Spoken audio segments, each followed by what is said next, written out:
गीता बहू, दिन चढ़ गया है, सूरज सर पर आ गया है और अभी तक तुम सोई हुई हो। अरे हम कहते हैं कब तक आखिर हमें इस तरह चाय का इंतजार करना पड़ेगा। बस अम्मा जी, चाय बन ही रही है, मैं बस चाय छानकर आपके लिए लेकर आती हूँ। क्या बस अम्मा जी करके रखा है तुमने? अरे तुम्हें समझदारी होनी चाहिए कि सास कब से उठी है तुम्हारी, क्या करते रहती हो आखिर? इसलिए कहती हूँ कि सुबह जल्दी उठा करो, सुबह जल्दी उठोगी तो काम धंधा भी जल्दी होगा। दिन भर काम करते रहती हो, दिन भर काम करते रहती हो, ना जाने क्या ही करती हो। ये लीजिए अम्मा जी, आपकी पसंदीदा अदरक की चाय बनाई है मैंने। अदरक की चाय बनाई है तो कोई एहसान नहीं कर दिया तूने मुझ पर, समझी ना? मैं कहती हूँ कि मुझे समय पर चाय नाश्ता क्यों नहीं मिलता है। अरे तू चाहती क्या है? मुझे तो लगता है तू चाहती ही यही है कि मुझे समय पर चाय नाश्ता ना मिले, ताकि मैं समय पर गोली ना खा सकूं, और गोली ना खाऊंगी तो भगवान समय से पहले ही मुझे बुला लेगा। तू चाहती ही है कि मैं समय से पहले ऊपर वाले को प्यारी हो जाऊं, ताकि इस घर में सिर्फ और सिर्फ तेरा राज हो सके। अरे तू तू बहुत चालबाज औरत है, मैं अच्छे से जानती हूँ। अम्मा जी पहले चाय पी लीजिए, मैं जानती हूँ जब तक आप चाय नहीं पीती हैं तब तक आपका दिमाग गर्म ही रहता है। चाय पी लेंगी तो आपका दिमाग भी फ्रेश हो जाएगा। अच्छा, तेरा कहने का मतलब क्या है? क्या मेरा दिमाग खराब है? तू मेरे को पागल घोषित करना चाह रही है? ऐसी कोई बात नहीं है अम्मा जी। अच्छा अम्मा जी, अब आप ये बताइए कि आपको आज खाने में क्या खाना है? मेरी बात को अनसुना करके जा रही है, तुझे तो मैं अच्छी तरह मजा चखाऊंगी, तो मुझे समझती क्या है? अम्मा जी, आपसे यदि मैं बहसबाजी करूंगी, आपसे दो बात ज्यादा करूंगी तो झगड़े शुरू हो जाएंगे, और ये चीज मुझे बिल्कुल पसंद नहीं है। इसलिए मैं आपकी बातों को अनसुना कर रही हूँ। और वैसे भी आप बुजुर्ग हैं, यदि आपने दो शब्द बोल भी दिया तो इसके लिए मैं आपकी बातों का तर्क वितर्क नहीं करूंगी। ऐसे में ही परिवार में लड़ाई झगड़े होते हैं। अच्छा, तो तेरा कहने का मतलब क्या है? हम गलत बोल रहे हैं? अरे हम गलत नहीं बोल रहे हैं, हमें गलत बोलने की आज तक किसी की हिम्मत नहीं हुई है। फिर तू किस खेत की मूली है? हम जो बोल रहे हैं बिल्कुल सही बोल रहे हैं।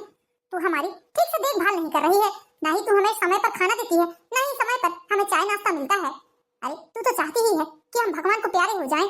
भगवान करे मेरी उम्र भी आपको लग जाए, आप स्वस्थ रहें, मस्त रहें, भगवान आपको खूब सुखी रखे। मैं तो बस इतना ही चाहती हूँ। अरे जा जा, ये ऊपरी दिखावा किसी और के सामने करना। हम तुझे बहुत अच्छे से जानते हैं, बहुत अच्छे से समझते हैं तुझे कि तू कैसी औरत है। अरे एक समय वो था जब हमारे बड़े बेटा और बड़े बहू हमारे आगे पीछे घूमा करते थे। हमारी बड़ी बहू हमारी कितनी देखभाल करती थी। अरे हमारे उठने से पहले वो उठ जाती थी, झाड़ू बर्तन कपड़ा सारा काम हो जाता था उसका। हम सोकर उठते थे तो हाथ में चाय की प्याली और नाश्ते की प्लेट लाकर देती थी। अब मैं इनकी बातों का क्या ही जवाब दूं? यदि बोलने बैठ जाऊंगी तो 10 बातें भी मुझे ही सुना देंगी। इससे अच्छा है चुप ही रहती हूँ मैं। बोल बोल, तेरे मुंह में जुबान नहीं है? अब नहीं बोल सकती तू? कहाँ से बोलेगी? बोलने लायक हमने तुझे छोड़ा ही नहीं है। अरे मैं कहती हूँ, इसलिए हम तुझसे कहते थे कि बड़ी बहू के थोड़े बहुत गुण सीख ले, बड़ी बहू से थोड़ी बहुत काम की विद्या सीख ले, बड़ी बहू से थोड़ी बहुत अकल सीख ले। लेकिन नहीं, तू रहेगी वही गांव की गवार औरत। क्या बात है अम्मा, फिर तुम गीता के पीछे लग गई? क्या हुआ? क्यों गीता के पीछे बड़र बड़र कर रही हैं? ये देख लो, आ बेटा तेरी ही कमी थी। वही मैं बोलूं कि जोरू का गुलाम कैसे अपने कमरे से बाहर नहीं निकला है। देख रमेश, ये सब तेरी ही करनी का फल है। ये सब जो हम भुगत रहे हैं ना, ये तेरी करनी का फल हमें मिल रहा है। अरे हम ना कहते थे कि अपनी औरत पर जरा लगाम लगा कर रख, लेकिन नहीं, ऐसे तो तूने सर पर बैठा कर रखा है, सर पर चढ़ा कर रखा है। दो शब्द बोलो नहीं कि चला आता है बिल्कुल अपनी बीवी की तरफदारी करने के लिए। अम्मा शांत हो जाओ, क्यों सुबह सुबह कलेश कर रही हो? और वैसे भी आज हमारे बहू बेटी शहर से वापस आ रहे हैं, यदि कहो तो आपके लिए दवाइयाँ मंगवा देता हूँ। हमें कोई दवाई गोली नहीं चाहिए। तेरी पत्नी तो चाहती ही है कि हम मर जाएं, हम जल्दी ही भगवान को प्यारे हो जाएं, ताकि इस घर में उसका और उसकी बहू का राज हो सके। अम्मा जी रहने दो गीता, चलो यहाँ से। बेवजह ही अम्मा से 2 बात बोलोगी और 10 बात हो जाएंगी, इसलिए शांति से चलो। ये है कांति जी के 2 बेटे और 2 बहू हैं। कांति जी का बड़ा बेटा मदन और उनकी पत्नी उषा, वो अलग रहते हैं, और कांति जी अपने छोटे बेटे रमेश और गीता के साथ रहती हैं। रमेश और गीता का एक ही बेटा है जो बाहर रहकर शहर में नौकरी करता है। मम्मी पापा कहाँ हैं आप? आइए जी, पंकज और हमारी बहू आ गए हैं, जल्दी आइए। प्रणाम मम्मी जी। प्रणाम माँ। खुश रहो बेटा, खुश रहो। और कैसे हो तुम लोग?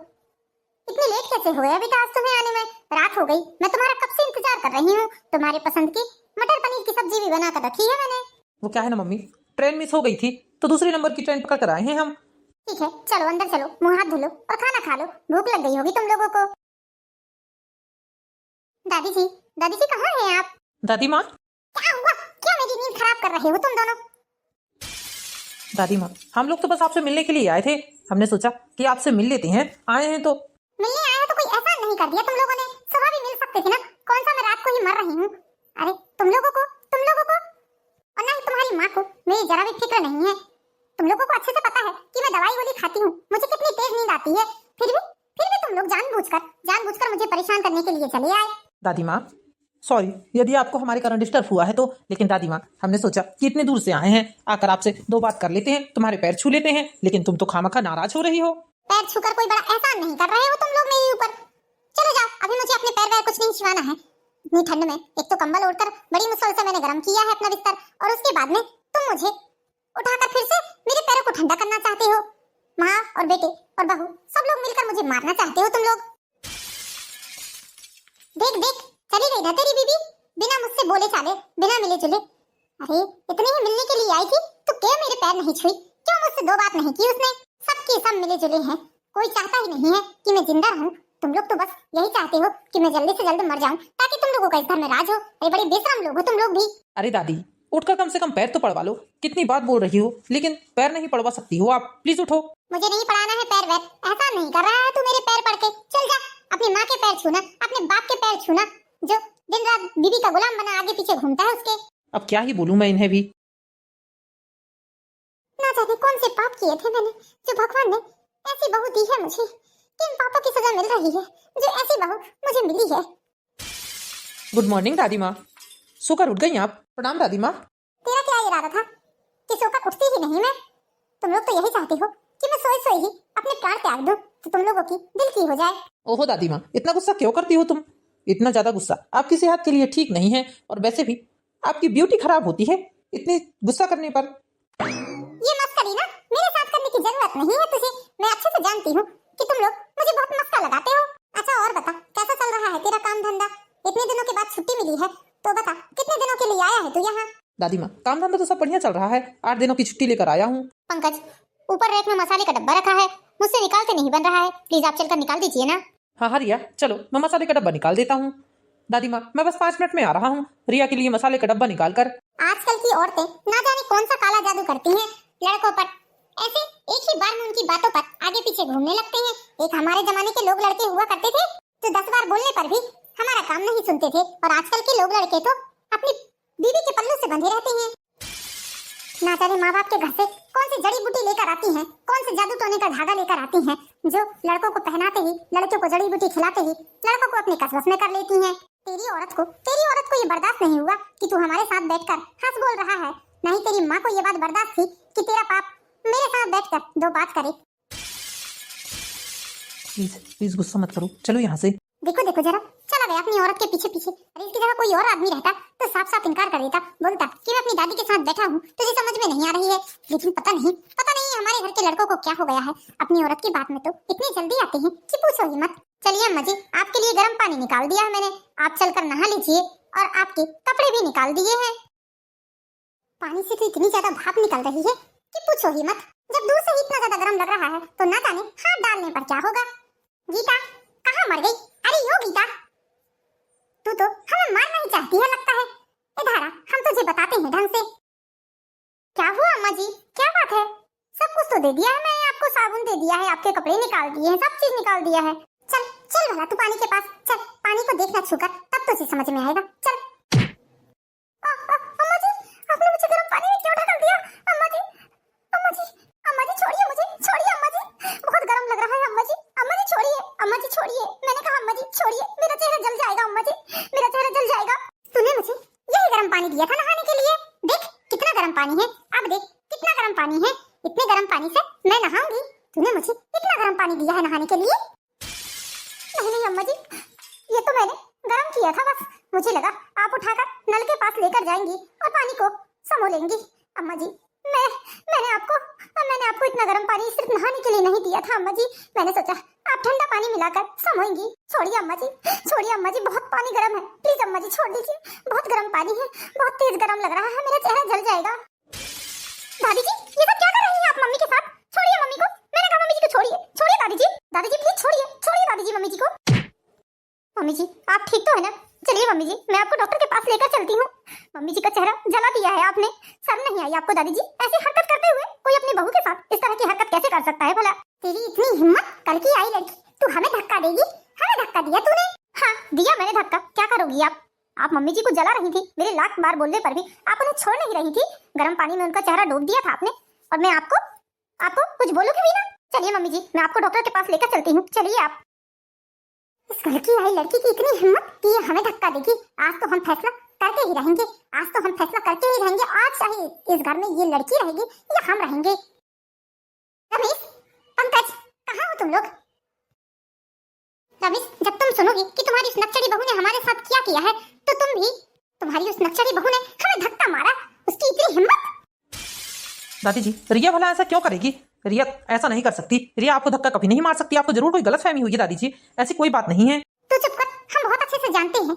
अरे जोरू का गुलाम है तू, जोरू का गुलाम। तेरी बीवी के कहे मुताबिक चलता है, लेकिन आज हम जो बोल रहे हैं वो बिल्कुल सत्य बोल रहे हैं। तेरी औरत ने हमें धक्का मारा, हम मरते मरते बच गए।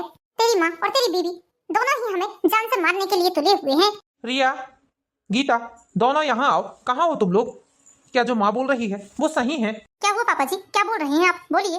रिया, क्या तुमने माँ को धक्का मारा है? पंकज, दादी जी सही बोल रही हैं, मैंने उन्हें धक्का मारा है, लेकिन पहले उनसे पूछिए कि मैंने उन्हें धक्का क्यों मारा है। धक्का मारा? क्यों मारा तुमने माँ को धक्का? तुम्हारी हिम्मत कैसे हुई मेरी माँ को धक्का मारने की? अरे तुम इस घर की बहू हो, क्या तुम भूल गई हो ये बात? पापा जी, मैं आपको बताती हूँ कि मैंने दादी जी को धक्का क्यों मारा है। बात दरअसल ऐसी है कि मम्मी जी ने सुबह गीजर में दादी जी के लिए पानी गर्म किया, दादी जी को नहाने के लिए पानी दिया और कपड़े दिए। मम्मी जी ने उन्हें आकर बोला कि पानी गर्म हो गया है, चलकर नहा लीजिए। अब दादी जी को गीजर के पास से बाल्टी उठाकर नल के पास ले जा लेना था। मम्मी जी ने सोचा कि दादी जी रोज ही पानी समोती हैं, तो आज भी समो लेंगी। लेकिन दादी जी को झगड़ा करना था, तो दादी जी ने हल्ला करना शुरू कर दिया कि इतना गर्म पानी दिया है, मुझे जलाना चाहती है, मुझे मारना चाहती है। और मम्मी जी को बुलाकर उस बाल्टी में मम्मी जी का मुंह डूब दिया, जिस कारण मम्मी जी का चेहरा जल गया है। क्या बात कर रही हो बहू? क्या गीता का चेहरा ज्यादा ही जल गया है? जी पापा जी, मम्मी जी का चेहरा जल गया है। मैं अभी उन्हें डॉक्टर के पास से लेकर आ रही हूँ। माँ, क्या रिया सही बोल रही है? बताओ, क्या आपने सच में गीता का चेहरा गर्म पानी में डूबा है? वाह बेटा, तेरी बीवी का चेहरा जरा सा क्या जला, तुझे इतनी तकलीफ होने लगी, और तेरी बीवी ने हमें इतना खौलता पानी नहाने के लिए दिया था। और यदि भगवान न करे हमें कुछ हो जाता, तो फिर तुझे अपनी माँ की चिंता नहीं है, अपनी बीवी की चिंता है। बड़ा आया अपनी बीवी की चिंता करने वाला। यदि गीता ने पानी गर्म दे दिया था तो ठंडा भी कर सकते हैं ना। और वैसे भी जब वो आपको कुनकुना पानी देती है, उसके लिए भी आप विवाद खड़ा करते हैं कि ठंडा पानी दिया है इसलिए उसने गर्म किया होगा, ताकि आप अपने हिसाब से पानी ठंडा कर सकें। अब इसमें इतना बड़ा कांड करने की जरूरत नहीं थी आपको। आपने गीता के साथ बहुत नाइंसाफी की है। मैं आपको इसके लिए कभी माफ नहीं करूंगा। तुम सभी लोग चाहते ही नहीं हो कि मैं जिंदा रहूं। तुम सभी लोग चाहते हो कि मैं मर जाऊं। मुझे तुम लोग बिल्कुल दुश्मन की तरह देखने लगे हो। अब मैं तुम लोगों के साथ रहना ही नहीं चाहती, नहीं रहना है मुझे इस घर में, तुम लोगों के साथ रहना ही नहीं है। मैं अपने बड़े बेटे और बड़े बहू के पास जाना चाहती हूँ। तुम जैसे लोगों के साथ रहकर मैं अपनी जान नहीं दे सकती। दादी जी, बात का बतंगड़ मत बनाइए। सिर्फ इतनी बात बोल रहे हैं कि आप ऐसा क्यों कर रही हो। बात का बतंगड़ मैं नहीं, बात का बतंगड़ तुम लोग बना रहे हो। तुम लोग चाहते ही नहीं हो कि मैं जिंदा रहूं। तुम लोग मुझे फूटी आंख नहीं देखना चाहते हो। तुम लोग मुझे दुश्मन की तरह देख रहे हो। तुम लोग चाहते ही नहीं हो कि मैं इस घर में रहूं। अरे अच्छे से बोल दो, यदि मुझे नहीं रखना चाहते हो तो साफ साफ बोल दो, मैं खुद ही इस घर से चली जाऊंगी। लाओ मेरा बोरिया बिस्तरा दे दो, मेरे 4 कपड़े दे दो, ताकि मैं कहीं भी जाकर अपना जीवन यापन कर सकूं। यदि मेरा बड़ा बेटा और बड़ी बहू नहीं रखेंगे तो मैं वृद्धाश्रम में जाकर रह लूंगी, लेकिन तुम जैसे लोगों के साथ तो बिल्कुल भी नहीं रहूंगी। मेरा बड़ी बहू और बड़ा बेटा कितना प्यार करता है मुझे, मैं जाकर वहीं रहूंगी।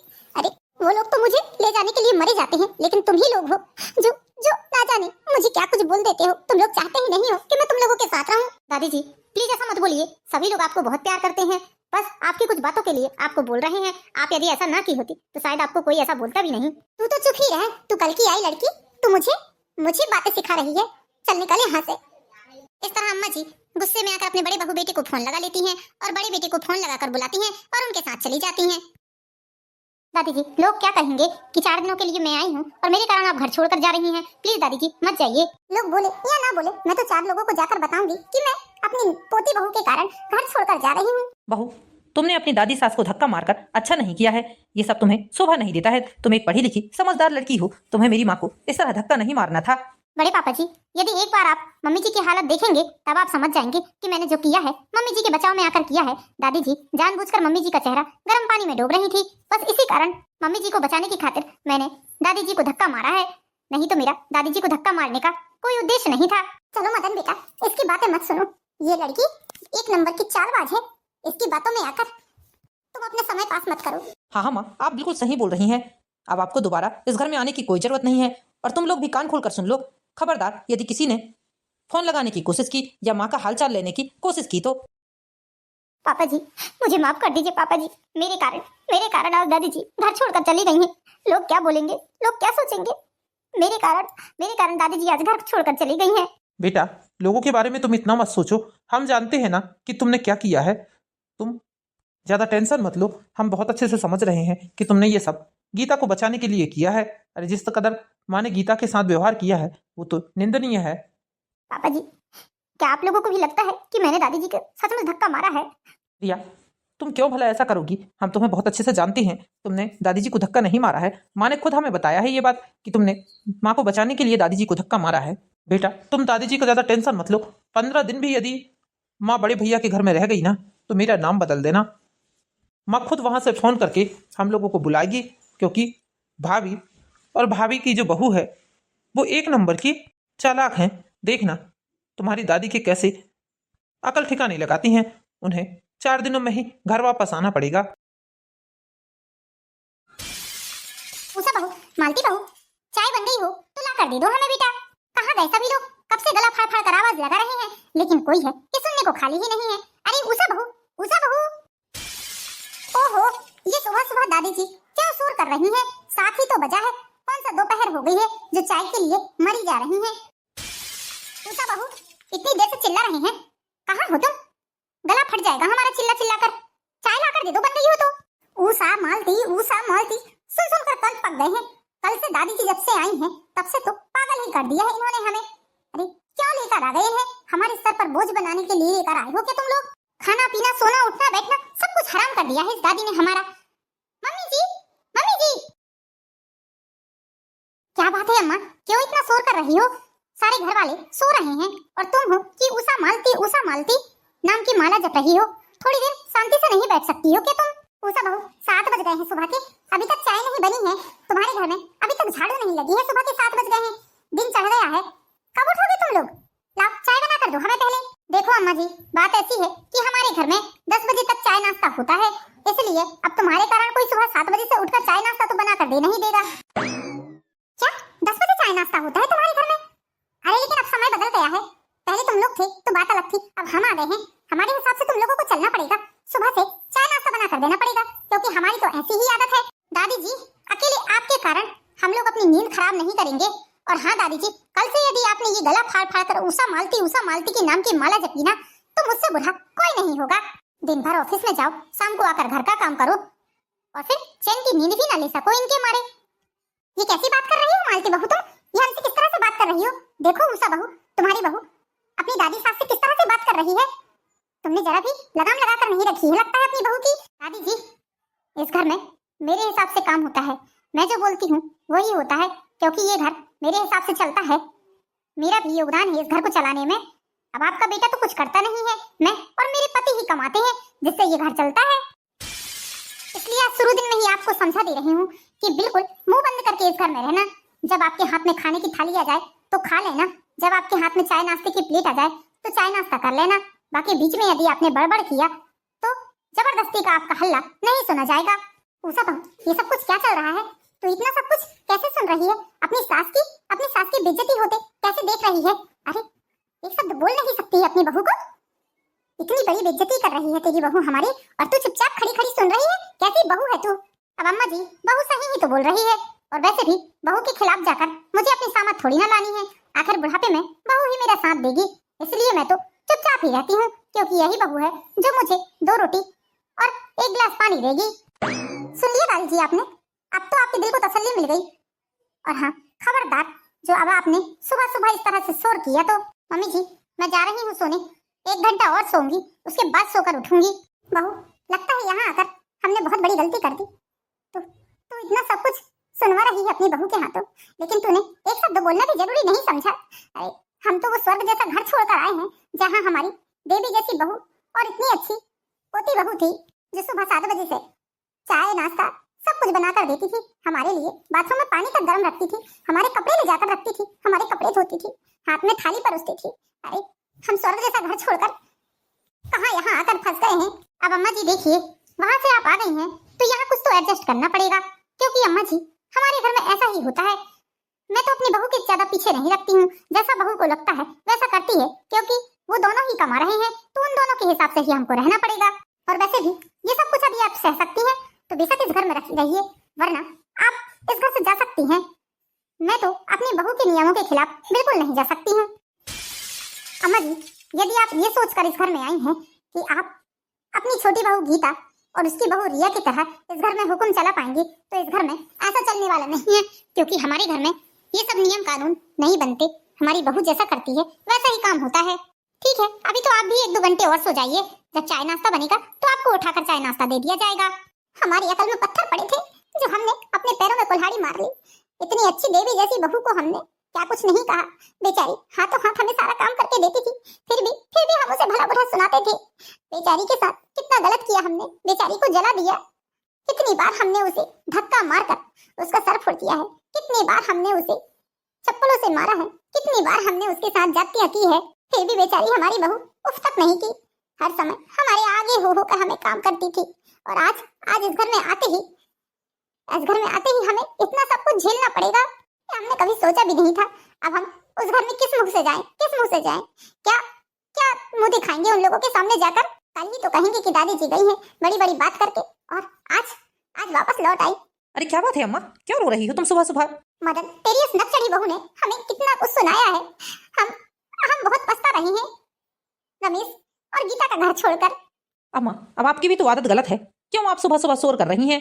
चाय नाश्ते के लिए कोई इतना नाटक करता है क्या? 10 बजे मिलती है हमारे घर में तो चाय नाश्ता। मैं तो जाकर सुबह सुबह होटल से चाय पी आता हूँ। जरूरी नहीं कि जो सुख सुविधाएं आपको रमेश और गीता के घर में मिली है वही सब सुख सुविधाएं इस घर में भी मिले। अम्मा, 2 रोटी कहीं भी खाकर अपना जीवन यापन करना है, सो अब जैसे भी यहाँ मिल रहा है तो खा लो। क्या उसमें इतना बात का बतंगड़ बनाना और सुबह सुबह राम राम के समय किलकिल करना? ये आप सुगनियों की तरह सुबह सुबह आंसू बहा रही हो आप। तू भी हमें इस तरह से बोल रहा है? अरे बेटा भूल मत, हम तेरी माँ हैं, कोई दूसरे नहीं है जो तू अपनी माँ से इस तरह से बात कर रहा है। बेटा हम तो तेरी बड़ी दुखाई देते थे उन लोगों के सामने, तेरा बड़ा नाम लेते थे कि हमारा बेटा ऐसा है, हमारा बेटा वैसा है, हमें इस तरह से रखेगा, हमारी बहू हमें इतने प्यार से रखेगी, और यहाँ आकर देख रहे हैं तो सब खाली खोखा है। देखो अम्मा, जो भी है जैसा भी है तो आपके सामने दिख रहा है, उसमें कोई लिपा पोती वाली बात ही नहीं है। अब जैसे हम रह रहे हैं वैसे ही आपको भी रहना पड़ेगा। और हाँ, एक बात और, इस घर में सभी लोग अपने अपने कपड़े धुलते हैं। आपको अपना खाना खुद लगा कर लाना पड़ेगा और खुद ही आपको अपनी थाली धुलना पड़ेगा। चाय आपको हाथ में मिलेगी तो अपना कप आपको खुद ही धोना पड़ेगा। इस घर में बहू का काम बस इतना है कि खाना बना कर रखना और गैस साफ करना है। बाकी जो भी काम है तो आपकी बहू ऊषा कर लेती है। कपड़े सभी लोग अपने अपने धो लेते हैं, जैसा सभी लोग करते हैं वही सब कुछ आपको भी करना पड़ेगा। कपड़े हमें धुलना पड़ेगा, हमारे बर्तन हमें मांजना पड़ेगा। हमने आज तक कभी अपना मग्घा उठाकर यहाँ से वहाँ नहीं रखा है, तो फिर हम कैसे अपने बर्तन मांज ले सकते हैं? और अब इस उम्र में तुम लोग हमसे काम करवाओगे? हे भगवान। अब देखो अम्मा, यदि आप वो घर छोड़कर आई हैं तो आपको इस घर में एडजस्ट करके रहना पड़ेगा, वरना यदि उस घर में वापस जाओगी तो वो लोग आपके मुंह में बहुत नाम रखेंगे। नहीं, मैं उन लोगों को जानती हूँ। मैं यदि आज अभी जाकर उन लोगों से माफी मांगूंगी, उन लोगों से अपने दिल की बात बताऊंगी, तो वो लोग खुद ही मुझे माफ कर देंगे और मुझे बहुत प्यार से रखेंगे। मेरे बहू बेटे बहुत अच्छे हैं, नहीं रहना है मुझे तुम लोग जैसे लोगों के पास। 4 साल के जीने वाले, मैं 2 महीने में ही यहाँ मर जाऊंगी। मुझे तो तू अपने घर छोड़कर आ जा, मैं नहीं रह सकती ऐसे घर में। मैं बहुत पछता रही हूँ इस घर में आकर, बहुत बड़ी गलती की है मैंने अपने बहू बेटों से पंगा लेकर। मैं जा रही हूँ, चल तू मुझे छोड़ दे। इस तरह अम्मा जी अपने बेटे से जिद करती हैं और अपना डेरा डंगर लेकर वापस अपने घर चली जाती हैं। ऐसा मत बोलिए अम्मा जी, ये आपका घर है, इस घर में आपका पूरा अधिकार है, ये घर आपका है। आप जब चाहे तब इस घर में वापस आ सकती थी। नहीं बेटा, मैंने बहुत बड़ी गलती की है, मैं अपनी गलती के लिए बहुत शर्मिंदा हूँ। मैंने वो किया है जो शायद ही किसी सास ने किया हो। उस घर में पहुँचने के बाद मुझे पता चला कि मैंने क्या खोया है। तुम लोगों से दूर जाने के बाद मुझे एहसास हुआ कि तुम लोग मेरे जीवन में क्या महत्व रखते थे। जिन बहू बेटों की दुहाई देते मेरा पूरा जीवन निकल गया, वो बहू बेटे मुझे 1 कप चाय बनाकर देने के लिए तक 100 बातें सुना रहे थे। क्या हाल कर दिया है बेटा मैंने तेरा। मैं बहुत शर्मिंदा हूँ। भगवान शायद मुझे माफ करे या ना करे, लेकिन तू मुझे माफ कर दे बेटा, तू मुझे माफ कर दे। दादी जी, आपको अपनी गलती का एहसास है, इससे बढ़कर और हमें कुछ नहीं चाहिए। हम बस इतना चाहते हैं कि आप इस घर में अच्छे से रहें, सभी के साथ अच्छे से व्यवहार करें। हम लोग आपको बहुत प्यार करते हैं। हाँ बेटा, मैं वादा करती हूँ कि आज के बाद मेरी तरफ से ऐसी कोई भी गलती नहीं होगी जिससे इस घर के लोगों को किसी प्रकार से भी कोई ठेस पहुंचे। मुझे माफ कर दो बेटा, मुझे माफ कर दो। इस तरह अम्मा जी को अपनी गलती का एहसास होता है और वो सारे घर वालों से माफी मांगती हैं।